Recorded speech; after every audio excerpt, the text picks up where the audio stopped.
Hey there, it is day 6 of our Feeding Our Family of 5 for 50 bucks for the week.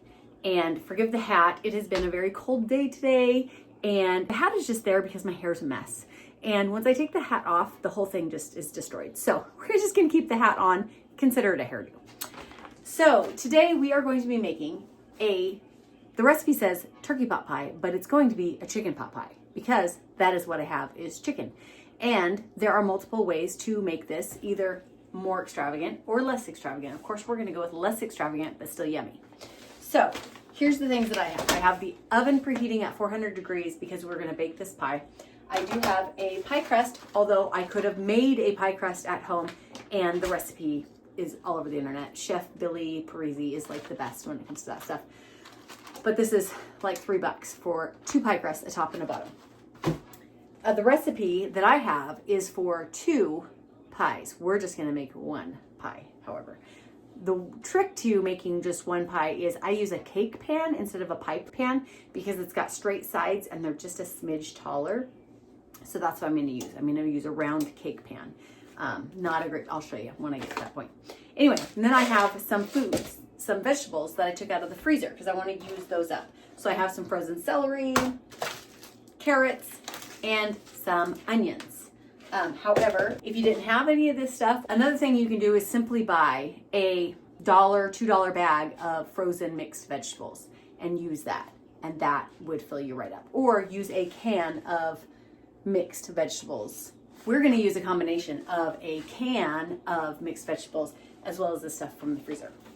So we're going to add, so we got carrots and onions and celery. We're gonna add a can of that mixed vegetables. We're gonna use some garlic. We're gonna use a little bit of flour to get this done. We're gonna use 2 cups of stock, which I'm not gonna actually buy stock or anything. I'm gonna use bouillon. I'm gonna get a little saucepan on the back corner here of the stove with a couple cups of water, and I'm gonna add a couple tablespoons of this in there and make my own stock for this. Then we're gonna use some heavy cream or milk, it says. We're gonna use milk because I don't have heavy cream. And then it says that we should use a cup of peeled potatoes. It's 8:30 at night. Today's just been a long, cold, -5 day. We're not making potatoes. We're not peeling potatoes right now. We're just gonna get this in the oven and get it back out as soon as we possibly can so that we can get some food in our tummies and call it a day. So we're not gonna do peeled potatoes, but there are potatoes in that can of mixed vegetables. So we're gonna get a little bit from there. And it says to put in a cup of peas. Again, we're overdoing it already on the vegetables, so we're good with these frozen things plus the can. And then it says we need 3 cups of turkey or chicken. I'm gonna do, this is probably closer to 2 cups. That's what we're gonna stick with. So that's gonna be good enough. And then we got some parsley, and then we're gonna, 1 egg that we're gonna do the top of the crust to make it all crunchy and shiny and lovely. So pretty basic instructions. So the first thing we're gonna do is put some butter in this pan and cook these onions down. And that's gonna take a bit. Okay, so we're gonna start with a half a stick of butter in here with some onions. Okay, we're just gonna cook these down. It's probably gonna take about 15 minutes to get these ready to go. I'm actually gonna throw my carrots and my celery in a little bit sooner than what the recipe says, just because they're frozen and they're a little bit chunky. So, and then I'll put some garlic in at the very last and cook that for about 3 or 4 minutes. I don't want to overcook the garlic because then it gets like a really gross bitter taste. So I don't like to put that in any sooner than I have to.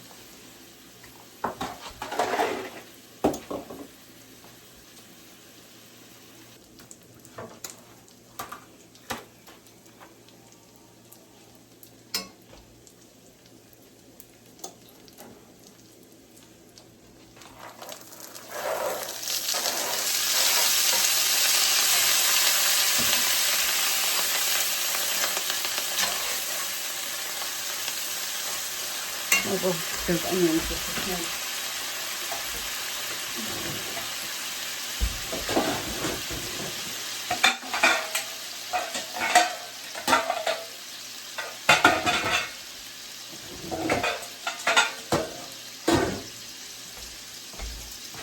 This is the pan I'm talking about, what I'm going to use. It is a cake pan versus a pie pan. I mean, they're about the same bottom side, but I just feel like I can stack more in here because it's deeper and it just comes out better, I think. So as I cook these vegetables down, the recipe says to deglaze the pan with vermouth, which I'm not going to do. I am not going to deglaze the pan with vermouth or anything like that because we don't keep that in our house. We don't keep wine or any of those things. So what I'm going to do is I am going to make just a smidge more chicken broth than normal, and like, you know, a couple tablespoons more broth. And I'm just going to use that to deglaze the pan before I make my roux, which roux is just a really fancy word for like a thicker base for anything that you want to thicken up. And so it's going to have like the chicken broth and some flour in it, and then maybe a little bit of milk to make it creamy. And that is what it's going to be. So don't let the big words make you think that you can't do it.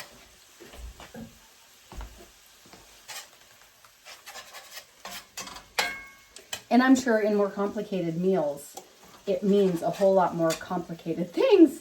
And it is very meaningful and can make or break a dish. But I think at our level, we're just good. We're good. So it's supposed to be a teaspoon per cup, but I like to go a little bit more than that just to give it some extra flavor since this is my actual broth. And then I'm going to throw in a little bit extra just because I put a little extra water in here as well. Bring that up to a boil. Okay, I was told years ago that one of the tricks to making gravy or any type of roux is, if you're afraid of things getting lumpy in here, to take your broth and your flour and to mix it separately into like a measuring cup or something with a whisk. And then you work out all the lumps here and then add it to your pan. And it's a lot easier to not get the lumps, especially when you're making gravy. I'm just putting it directly onto my vegetables. Well, there's not a lot of stuff in the pan. I forgot to deglaze. That's okay.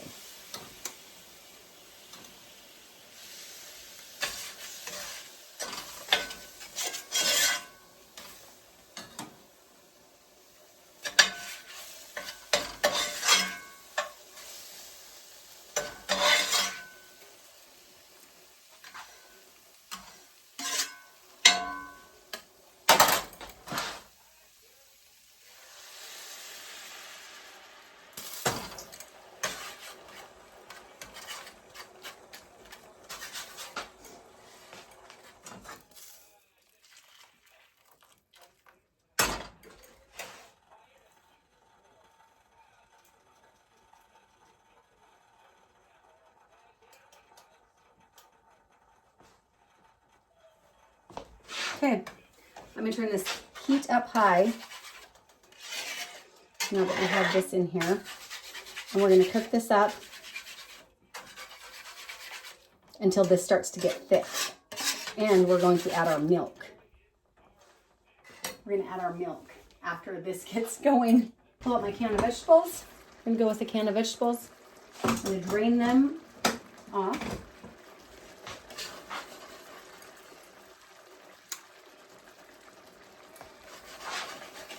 Once this begins getting thick, I'm going to add the milk in. Okay, now we add our milk, now that it's thickened. And we're going to turn the burner down. Ooh. I don't want this milk to boil over there. All right, now we just add everything else.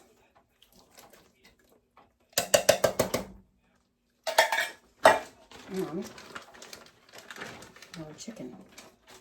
Oops. Okay, so we're going to cover that and set it aside. Now we are going to take this pie crust and gently roll it out. Like flip it over.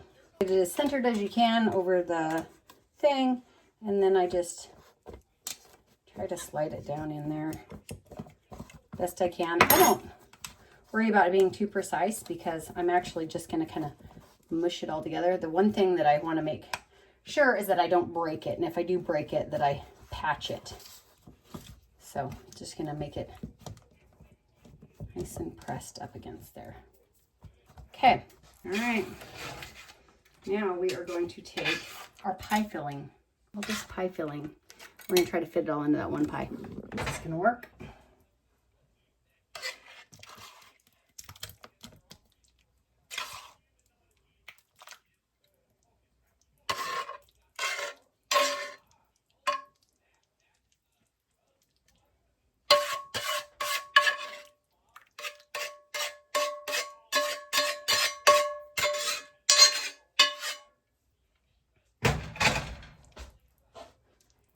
Woo-hoo.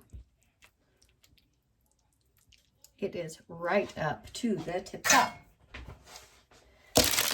Now we're going to take our other crust, and the recipe says, after we lay this crust on, that we are to cut off the extra crust. But your girl's a bread lover, so we're not cutting off nothing. We're just going to smoosh it back onto itself. So I just kind of, I don't know if you can see this, I just kind of push my thumbs down to try to get it in contact with that bottom crust and try to make it connect a little bit so that it has a good seal connecting to that other crust. Kind of, see how I'm doing that? Can you see that? Hopefully you can. And then they would say to cut all this off, but I'm not going to cut it off because I love my crust. You can cut it off. Anybody else can cut it off.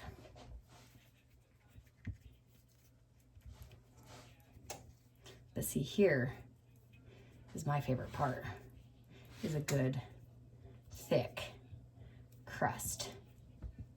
So again, I'm just going to make sure that this is tight.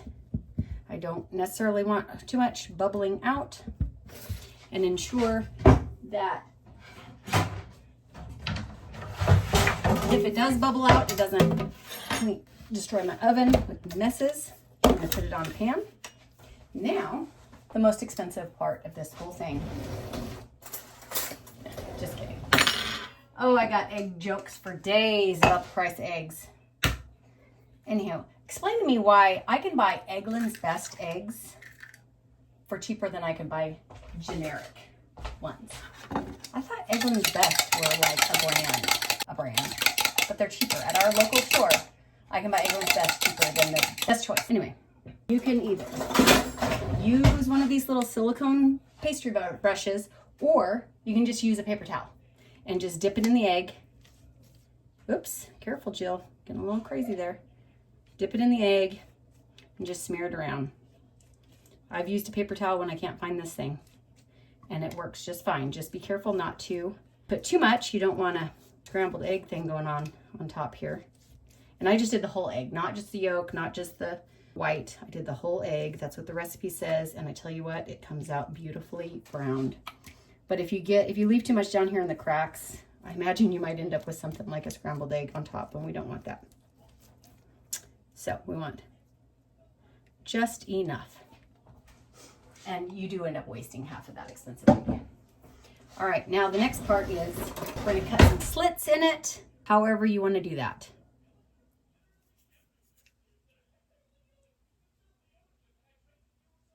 You can make it more decorative than that by all means. Okay. Now we're going to pop it in the oven for 40 to 45 minutes.